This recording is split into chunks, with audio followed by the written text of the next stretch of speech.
A couple months ago, I had the opportunity to go watch Ohio State's football practice live, and I had a lot of takeaways. One thing that stood out to me was the defense versus the offense. And one thing that was really interesting was how dominant the defensive line was compared to the offensive line. And I remember, you know, coaches were telling me about different players to keep an eye out for that 2023 season, but we have to remember recruiting is constantly going on. They're constantly trying to get people to come to Ohio State. So is every other football program trying to get guys to come.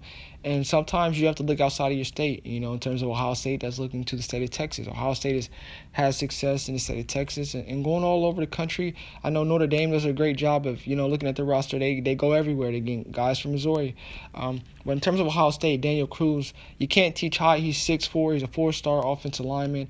I think Ohio State, at some point we have to really develop and get back to a very strong, dominant offensive line. Now, obviously, a lot of people are saying Ohio State defense must be better. It must be better for sure, but offensive line, we need that. We need to get back to those first-round picks. We need those Orlando Paces and many of the Nick Mangolds on the offensive line.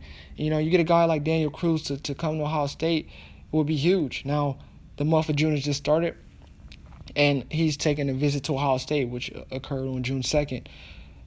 And there's a lot of colleges are after him. And for Ohio State to be his first visit, we have the opportunity to get the best selling pitch. And all these other teams, they have no idea what Ohio State's telling them. They gotta figure out how to match that. And obviously, people think he's going to go to Texas.